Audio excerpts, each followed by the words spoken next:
Hey guys, welcome to episode 14 of Just Our Stories. Today we're celebrating Indigenous Month, but we're also mourning the 215 souls that were found in the past week in the residential school in Kamloops, BC. Going with that, today we'll be talking about Indigenous issues, and my co-host will be Fariha. Say hi. Hi guys, it's Fariha. And we also have special guests, so you guys could introduce yourself, your pronouns, and who you represent. So whoever, Alexa wants to go first, or Elena, go ahead. Okay. Hi, my name's Alexa. I go by she, her pronouns. I study health science at McMaster University, and I'm also an Indigenous woman from Ahousaht in BC, and I'm the co-chair of the Indigenous Health Movement at McMaster. Oh, that's sick. Oh, you're not your co-chair. Okay. Casual. Okay.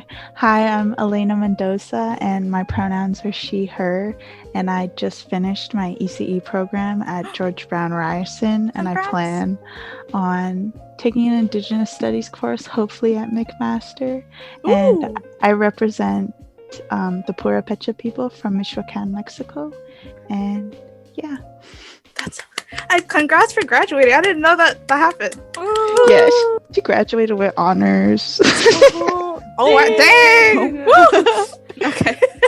So, she out there. yeah, honestly. Okay, well, screw graduation this year, but hopefully we could have a party or some sort. So some of the topics that we're going to go through is like terminology, representation in media, education system, which eventually will lead into the Kamloops situation. So yeah, the first topic is terminology. And recently I saw an IG post that basically said why not to say Aboriginal and to say Indigenous instead. And essentially what it said was Aboriginal, like the prefix is ab-original, which is basically not original, and it is like an oversimplification of Indigenous. So, and then I learned that like Indigenous in itself means like sprung from the land or native. So that's actually a better term, 100%. But I just want to know what your thoughts on like these terms and like if you agree or disagree, because what I've learned is that like I've met someone who actually prefers, like they don't mind being called Aboriginal. So I just want to know about your opinions and the terms with it. I can talk about like North America. Okay. So in North America, or not North America, but like the US and Canada. But from my understanding growing up, it was always, or being somebody that was native, it was like Aboriginal kind of was specified towards like First Nations people and wasn't an inclusive term that included Inuit and Métis. And so I was kind of told to use Indigenous growing up just to make sure, because although like they're very different struggles, like everyone has to deal with different things and we're all very different, unique people. When we're talking about how Canada treats Indigenous people and how America treats Indigenous people, you definitely want to have some sort of an inclusive term. And like growing up, I was under the understanding that it was like saying Aboriginal wasn't inclusive. However, I think I saw the same Instagram post that was like Aboriginal literally means not original, and it's pretty offensive that way. And I just had never thought of it. So growing up, like third grade Aboriginal studies, like that meant nothing to me. In high school, my brother took a class that was Aboriginal Studies for English, and that was just recently within like the last 3 years or something. And I still thought really nothing of it until I saw that Instagram post, and I was like, you know what? Maybe I do have a bit of an issue. Like, I think because we're making the switch now from Aboriginal to Indigenous, I'm not offended if people use the term Aboriginal. It's like one thing to call somebody Aboriginal, it's another thing to like be offensive and say, oh, like that Indian person, you know, that's a big difference. Yeah. Oh my God. But in formality, I definitely think it's important. Like if you're like taking school classes, it should be Indigenous studies. And if you're speaking about a group of people in a formal way, like the Prime Minister or Premier or something, I definitely think should be using the term Indigenous. Yeah. Sorry, I just want to clarify, like when you say First Nations, so First Nations doesn't like automatically include Inuit and Métis, or no? Yeah, no, not like from my understanding. I'm pretty sure they're like different groups of people. Yeah, and college, I took Indigenous education course, and the first like thing we had to go over was terminology, and Aboriginal is for like the TRC and everything. It's always Aboriginal is like used, so we had to use that term, but Indigenous is definitely preferred. But like growing up, I feel like when my dad or my mom would tell, like they would always say I'm Pura Pecha. They wouldn't say like I'm Indigenous. Like they would be specific to the people I come from. And I feel like that's always best to ask someone like who are their people and who they represent. Okay. Is like the best way, I think, to ask an Indigenous person. Yeah, I have a line in my notes saying like if possible you should always use nation specific terms, particularly for like territory acknowledgements. And so I think like I was trying to, me and Faria were discussing about this the other day, like it's like explaining or saying South Asians all the time but not saying Bengalis, but even within that we have our own like territories in Bangladesh. Countries. Yeah. Oh yeah, true. So I think it's always better to have like a nation specific term, and I think even the news fails to do that, and always says Indigenous. But I think it's always like a good step forward from like moving away from Indian or even Aboriginal to Indigenous. So I think that's I appreciate that step for you guys. So yeah. What else did I want to talk? Did you have? I think we wanted to clarify for that one as well, is like it's important, like for something like the residential schools, it didn't just affect one group of people, it affected all over Canada. This was something that was obviously very cruel and affected, it was in every territory basically, right? We wanted to highlight, like in news, if it makes sense to highlight the overall group and not just a specific one, because it is an issue that covered all these different groups. That's why it made more sense to say Indigenous. I think that's what we're discussing. Like, and another term I actually don't like, I personally struggle, is the difference between tribe, nation, clan, and band. Because I've like I think I've mentioned it with someone and they're like, oh, you're not supposed to call me like tribe or whatnot, and I'm like, I'm so confused because someone else is saying, okay, what's tribe? And it's just like there's mixed opinions. So is it okay, like what are the terms to not say and what not to say? so there's nothing offensive about tribe, in my personal opinion. It's one thing if you're like with your friends and you're like, hey guys, I'm hanging out with my tribe, and people are just using the word. However, oh yikes. So the reason why there's a lot of confusion is because Canada uses the term band while America uses the term tribe. So our bands are the exact same as their tribes. I even have native friends that are American, like from South Dakota, and they're always like, why is it always band? Like, why can't you just say tribe? But here we're formally known as band. So my band is a house it in BC, and then my nation is Nuu-chah-nulth. So there's a bunch of reserves that are in an area of BC that are all Nuu-chah-nulth reserves, and that's the nation. And was there any other terminology? You said band, tribe, clan. So clan is a term that I'm not too familiar with. It's not something that I grew up using very often. I'm wondering if maybe Elena knows a bit more about that. I know, like, I'm pretty sure because my boyfriend is your cousin. Yeah. We've asked your grandpa about clan, and he told us that your tribe doesn't have clan. Yeah. Like, or it was kind of just lost in colonization. From my understanding, there's like clan systems in like I know Six Nations, I'm pretty sure, has a clan system because I'm at McMaster. It's so close to Six Nations, and a lot of the people that I interact with in the Indigenous studies or Indigenous student studies area, there's a lot of Six Nations students, but we do have like a council, and my grandfather's a part of the council for a house it. But to my understanding, I didn't grow up with the clan. So generally, would it be better for others to say band rather than tribe, or it's the same at that point?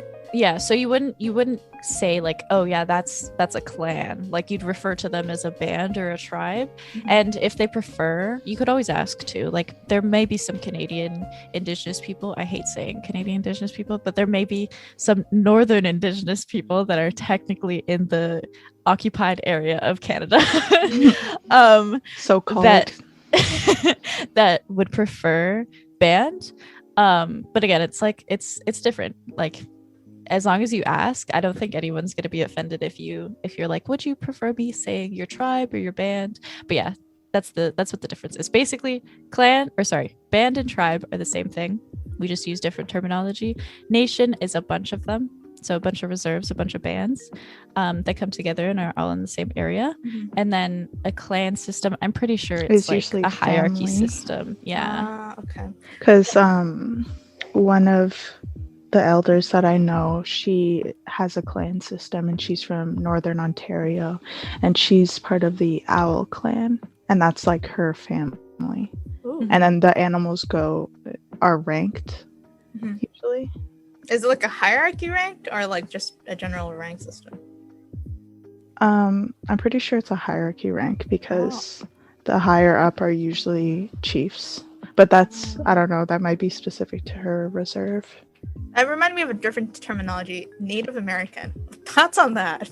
Because oh yeah, I forgot. Or like about Native that. Canadian. Like, I don't even know, because I remember saying Native American, and then like someone was like, "You're not supposed to say that. It's Native Canadian." I'm like, am I even supposed to say Native in general? And I just got like confused in general. And I have to do my research. I'm like, okay, Indigenous. I'll stick with Indigenous the entire time. So that's what happened. Yeah, no, Native American is a very popular term in America. I know my American friends that are Native will always just like refer to themselves as a Native American, or they'll say that they're Native.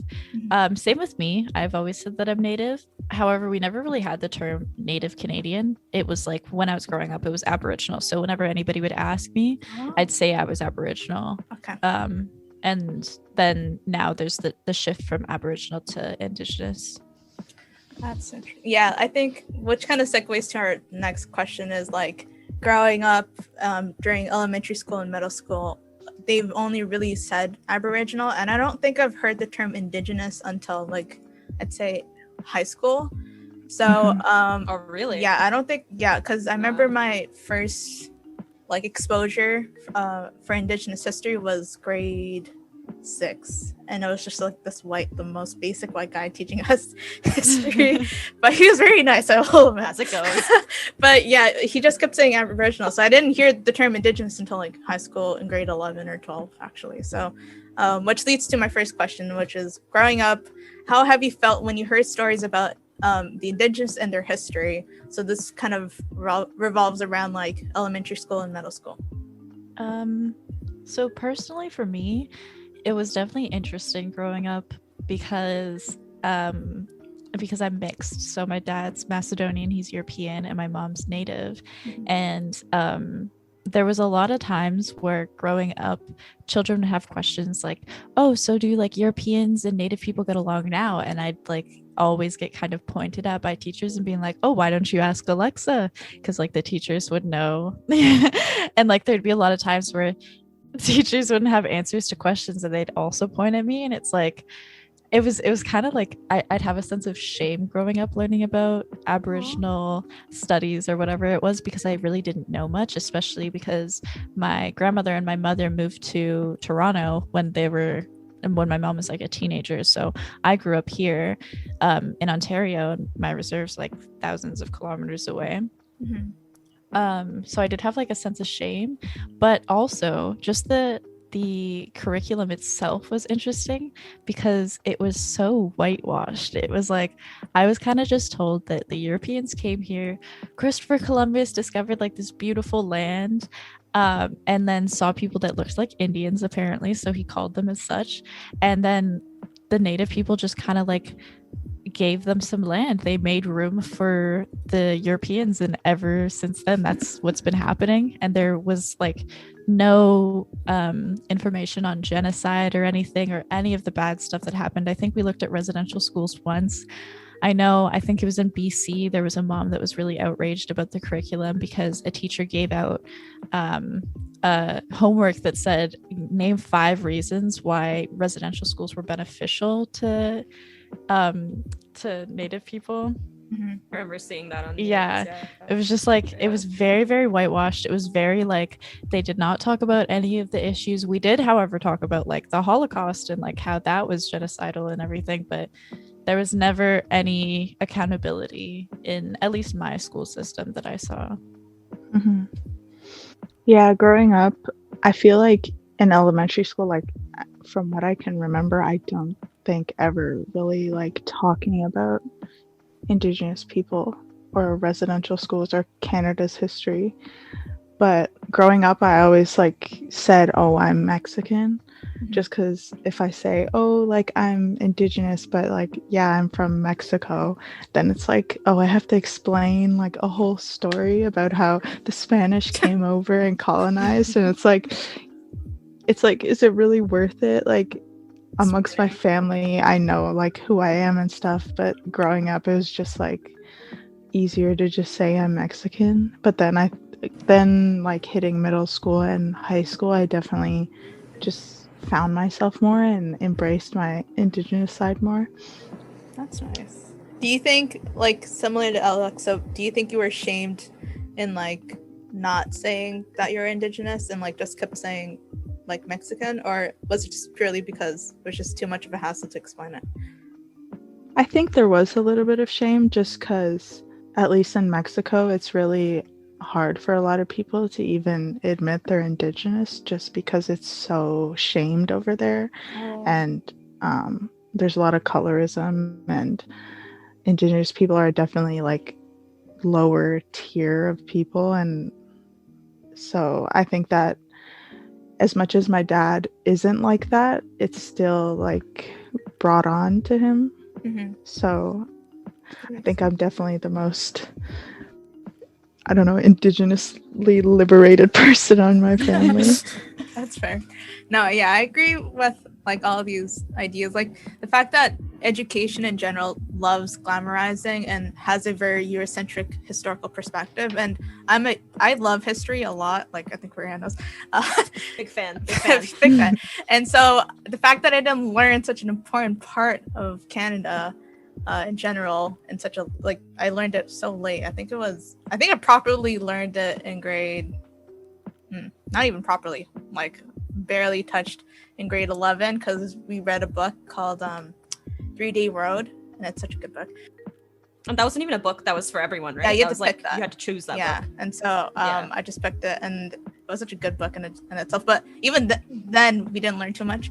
And then I ended up going into like classical history. But what did bug me the most is like, despite it being such a important part, there wasn't a specific course or like no one had to like it wasn't mandatory to learn. So I wish we learned it a bit earlier in middle school, or like have kids at an early age to learn about this history. And if not, like that sucks. They really, really need to learn. And I think for this age, like growing up, it made sense because it was just like the education system in itself is flawed, and there's slowly like now there's land acknowledgements in schools, and I never had that growing up at all. So I think that was a nice change for sure. But wait, when did you learn? Sorry, I'm looking at my notes because it just went off track. I got really deep into history because it makes me so mad, especially the fact that like Eurocentric history, like it's not just Europeans, like they're missing an entire culture of like Asian history as well, and it's just always about Europeans. Like who cares about Christopher Columbus, dude? Like no one cares. Mm. It's like how you learn about like Americans put America as the center of the map, even though it's like splits all the other countries up. But it's just like you want to see it from the hero's perspective. I put that in quotations, but yeah, they really don't want to put yourself in bad light. Yeah, and even in maps, what I've learned in my degree is like they put Europe way bigger than any country because it shows like that they're bigger, obviously, and that they're more powerful, and like yeah, and like Africa is clearly like a smaller country, but really in reality it's a lot huger than a lot of people think it is. And I think it's just that misconception and like how it's shown in like schools and whatnot. So that kind of creates an ill knowledge for lots of kids even today. So so I'm gonna ask Priya For me, when did you learn the most about First Nation histories? And I think for me it was, I think the most was university, because we had a lot of Indigenous teachers in X University, so I took it quickly. Damn. So yeah, I had a lot of Indigenous teachers there, and a lot of my courses were actually like my final project was learning was teaching a small community in Nunavut about GIS, which is what I learned, and basically mapping out like their reserves and what they need. And so it was very similar, like a lot of our courses and programs and projects were around that, which I really appreciated. But what's the time for all of you guys where you learned the most about Indigenous history in terms of education? In high school, I went to an alternative school, so it was a bit more progressive, I think, than some other big high schools. But there was a genocide studies course that I took, and the first topic we talked about was residential schools, and I think that's the first time it was very like straightforward of the genocide Canada committed, you know, not whitewashing it. Yeah. And I think that's the first time I was. That's good. Actually, was it? Wait, what grade were you? Grade 10, I think. Oh, that's actually really good. For me, I think I learned a lot growing up, but it was more like very surface level. Like the Indigenous people used leather, or like they hunted, and it was just very like, it wasn't the history. It was just like things that you teach to a kid. Mm-hmm. And I think for that, I take a lot of issue with that, because I think in 2000, no, what was it, grade 9 or 10, I think, in English classes when we learned, or history classes when we learned that Canada like officially apologized for residential schools in 2008. And I'm like, how did I not know that before? I didn't really even have an idea of what residential schools were until high school. And I think the course that taught me the most was like one unit in grade 12 English, so literally like the last year. And that one was the one where it was like mostly pointing out like how Indigenous people reclaimed, you know, their culture, like through poetry, through art, like calling people out for their BS basically. And that was a good spotlight, but that was again just like one aspect of it. And you know, the 12 years before that, it was just very surface level. And then in university during the summer, I took like this children's literature course. And so don't ask me why I took it, but I just took it, and it was literally just like different books on different issues, and it covers like why this book is important, blah, blah, blah. I found this book called My Name is Sipitsa, I think. I might be mispronouncing it, but it's a book by Shirley Sterling, and she's basically, it's an autobiographical book from when she was like 6 years old, and she's kind of telling it from a 6-year-old's perspective of her in a residential school, and she's kind of coping through school and all the abuse and harassment that she's facing. That's kind of like not straightforwardly like told. It's not as obvious because it's a children's book, but she's kind of like reminiscing about her home life, like on her, like with her parents that she was like taken away from, and using that to kind of cope. And so I'm like, a book like that exists. It's been out for a while. These are the type of books that I would have wanted to see when I was younger, and not just like Indigenous people do this, like fact finding kind of stuff. That's very like, it's not educational in terms of like exposing real issues. And these are that book I think did a really good job of like actually explaining what happened without like even like the Holocaust. You don't want to go into like the brutality of it, but you can still get an understanding of the suffering and how it was wrong. And I think that's what they kind of shelter little kids from in elementary school when they talk about these issues. Like Alexa, I think, mentioned, like, it's like the Europeans came and we gave them some land, and like that's not how it went. And little kids are smarter than that, than we give them credit for. So I think, like, yeah, I think I learned the most when I was like closer to adulthood than when I was younger, and like about real things. And I think that's what I take issue with, because I wish they taught us more. Sorry, I went on a rant, but like I'm just like, they don't give kids credit.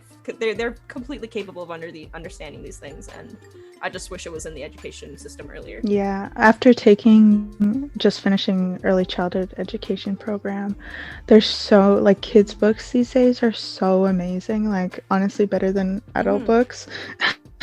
And there's so many like Truth. ones that just explain everything perfectly, and children are capable of understanding complex concepts, like definitely not given enough credit of what they can understand. Yeah. And that was also another thing I wanted to know is like how we were back then is not the same as how kids are today, because they have media and they have like technology. They're on iPads at the age of 3 and stuff, so they're learning all these things way quicker than we are, and so that's even more of a reason for them to learn at an early age for sure. Yeah, the resources are there. Yeah, Alexa, when's the most you've learned, in what age or which grade? Probably university, but so yeah, I did discuss like what it was like in grade 3, and we did touch upon like, oh, things are simplified because people want to shelter children and stuff. But the unfortunate thing that we see is like, especially in Black and Indigenous communities in North America, we're only sheltering white people. And if Black and Indigenous children are old enough to experience colonialism and racism and all the brutality that comes with it, I'm pretty sure white kids are old enough to learn about it, you know? Yeah. Give her the mic. Give her the mic. So, like, I was looking back, I'm pretty upset at the amount that I learned when I was little. I did go to a Catholic high school, so that, considering the fact that Catholic Church had so much they had so much to do with colonialism and so much to do with residential schools and stuff. It wasn't until grade 12 that I took a class. You have to take religion every single year at a Catholic school. So I took grade 12 religion, which was world religions, where world religions was just Christianity, Aboriginal spirituality, and I think like Buddhism. And that was the extent of world religion. What? I took a world religions class, but in public school, and it was way more than that. So that's surprising. So in that Aboriginal studies course, my I almost said professor, I guess my teacher did kind of make a small remark about residential schools, just briefly saying it's really unfortunate that there's been culture lost because of residential schools, so we don't have much to talk about when it comes to Aboriginal spirituality. I didn't even know what that meant, first of all. I was gonna say, wow, like no, that started off good, thinking, oh, they're like taking accountability, apologizing in a way, yeah, like, and then I just went, on top of that, what does Aboriginal spirituality mean? Why are we grouping everyone together and assuming that they said like, and then I'd have kids ask me like, oh, is this what like your family does, like is this what like you guys do for like holidays and stuff? Oh my god, it was just a really awkward position. And then I went to McMaster, which is near Six Nations, and the Indigenous Studies program makes a very big point to ensure that their professors are Indigenous and students are being taught Indigenous studies by Indigenous people, which was very empowering and like liberating. It was like, for once in my life, I was hearing these stories from somebody that is from a long line of intergenerational trauma, and they understand these issues to the fullest. Not only have they studied them academically, but they've heard the stories from their families and they've seen things firsthand. I had a class taught by an elder once, and that was really emotional. But I didn't really learn the depth and the scope of what Canada has done to Indigenous people and the genocide until I was in university. And it was kind of, when I went to university, it was like when I was like kind of starting to find my identity and like feel secure in saying that I was Indigenous. But it was very like, I was surprised how liberating it was being taught by an Indigenous woman that's super educated and has the same sort of issues that I do. And it's interesting that you look at like other schools like Trent's Indigenous Studies programs, some of them, or not Indigenous Studies programs, but classes. I have a friend that goes there and she took a class and it was just taught by a white lady, and she was like, oh yeah, they just like gazed over everything. It was just very fact based. Whereas the classes that I was taking was very story based. It was very like, this is real, this isn't just information that we're learning, and this is ongoing. And I really liked that there was an emphasis on this genocide is ongoing. I think I went on a tangent, but yeah. No, that's good. That kind of also going on to our last topic, because we are running out of time, but I also don't care because it's important. Is obviously the residential schools, quotation marks, in Kamloops, BC, and the term residential school should be what is everyone agreeing on is a terrible term, because residential schools means that it's the safe place, but really it's not. It should be considered as camps. And so I think that's a very important, and I liked what you said, Alexa, that like genocide is still continuing today.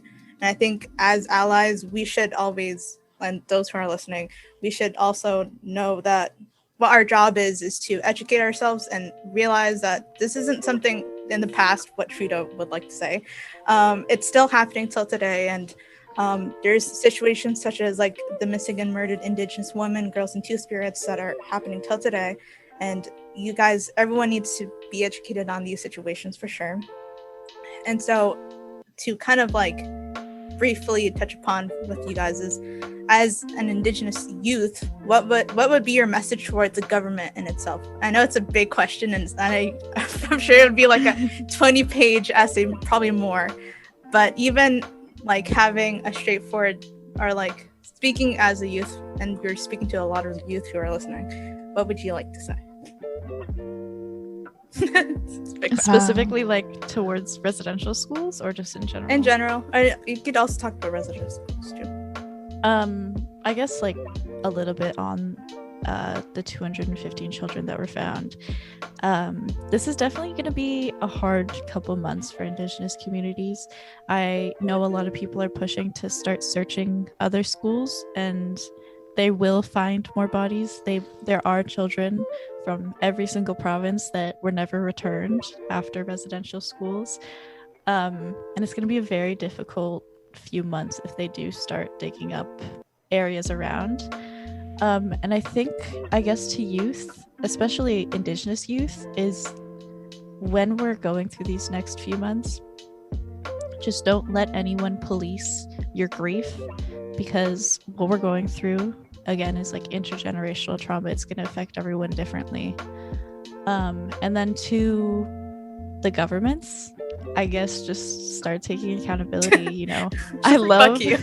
Yeah, I love that Jagmeet Singh is so heavily advocating for water, especially in Indigenous communities. You have so many reporters that are like, well, are you sure you're just gonna write a blank check for clean water for Indigenous communities? And he's like, would you be asking that if this was for Toronto? Like, would you be? And that's such a good, the way that he twists that around and says, would you be asking that if it was for white people? Yeah, sure. Like, I really want to see governments taking accountability, making sure that Indigenous communities have access to human rights, basic necessities. They need to have access to food and water and affordable food. Yeah, shelter, all of that. And not just that, like culturally appropriate food. We can't continue the colonialism and the genocide of giving people access to fast food, because we're then suppressing culture even more by giving people access to food that isn't culturally appropriate. That's genocide in itself. And that's not like nutritionally like sound at all. You're just making them be even more unhealthy at that point. So. Yeah, it's a full cycle. Yeah. It's not just like a one-stop handout. Yeah, so I guess just in a broad spectrum, just accountability is needed, and just basic human necessities are so needed. Yeah. That sucks, dude. I don't even know how, like, when I was typing this question, I'm like, this is stupid. I was like, why would you say fuck you to government, especially especially with Trudeau? I think the people also really need to know that we're the ones who voted him as well. So to also research the people who are being up on stage and knowing what they're supporting is very important in itself. And Jagmeet is a supporter for sure, in my opinion, but not to preach anything, but yeah, I think you guys need, he's good at like standing up for minority communities, and I think he's had a history of doing that, and I really do appreciate even that. Dolly Begum was really nice. Yeah, well, I mean that, yeah, that's cool. Anyways, I'd say that I feel like politicians are always saying, we hear you, we're listening, but they never act on it. Like, there's only so much listening you can do. Survivors have been speaking out for so long, and I think that was the most surprising thing. For obviously surprising that they found bodies, but survivors have been speaking about the genocide they experienced and the harm that happened in those schools for so long, and it's so painful to recount those experiences. And yet Canada was so shocked when there's been the proof there for so long. So I think politicians need to listen and act on what communities are asking for. They've been asking for clean water. Grassy Narrows has been asking for clean water, and they have done nothing. Even on top of that, like, this again, like, isn't the finding of 215 children. It's not surprising to Indigenous people, and it's almost offensive the way that people are reacting, as if this is like just so surprising. They never thought that Canada could be this cruel type of thing. You talk to any Indigenous community and they know that there's unmarked graves. They know, again, like, nobody wants to speak about it. There's a lot of trauma there, but I heard a story from a friend on Twitter who has a mother that attended residential schools, and she doesn't really discuss it much because she's just, again, the trauma's there, and they drive past it quite frequently, the residential school she specifically went to. And it wasn't until there was 215 children that were found that she finally kind of opened up, and just in a few words she just pointed at the pond and said, "My friends are in there." And that just, like, is heartbreaking. Like, this is not something that's a surprise to Indigenous people, and it's Canada. There's a lot of history that they're hiding. On the note of, like, the surprising thing, so when I was, like, reading, like, some of the articles, that specific school, again, quotation school, they had, like, a recorded history of 51 deaths before the 215, I believe. So it's just, like, even if it was 5, like, that's not even it's the fact that this isn't, like, again, as you mentioned earlier, like, if they continue to dig up, it's I don't know if we should ever become desensitized to this, because it's going to be recurring, and we should treat it as such. Because if this happened to any other community, if we just found 215 white kids at a school, like, this would be way more newsworthy. Like, it would be more internationally known, right? But this is more, I think, like, I don't think it's gone past Canadian media or anything like that, which isn't okay. Also, touching on genocide is still occurring. The child welfare system in Canada is disgusting towards Indigenous children. There's more Indigenous children in the child welfare system now than there was in residential schools. Like, children are still being taken away from their families because, in the eyes of Canada, they're not fit to take care of their children, which often is just cultural difference. So it's still looking through, like, the white lens of this is how you raise a family. Yeah. And a lot of them don't go under, like, news or, like, any media as well. It's just kind of under the radar at that point, and no one knows about these things at all. Like, when you just told me that, I'm like, what? I had no idea. That's something that should be loud and clear for everyone. And I agree, like, it shouldn't be a surprise, but I'm glad it's, like, I don't want, like, it sucks that it has to be a wake-up call for everyone, but for sure, like, I'm glad that it's, like, taking traction. And now that social media is very loud right now, I think hopefully there will be change, or harder to hide things. Yeah, it's a lot harder to hide, 100%. But yeah, like, I do wish that maybe in the second episode or whatever, we touch upon, like, the child welfare issues. I do want to touch upon the missing and murdered Indigenous women, girls, and two-spirits, because that topic in itself is huge. So yeah, I just want to say thank you so much for being a part of this podcast, because it is a lot of strength and effort talking about this, and even reminiscing the past is a lot of energy. So thank you so much. Thank you. Thank you for having me. And yeah, for any of the listeners, please make sure you do your research and honestly support as much as you can, however you can, really. And yeah, thank you for listening.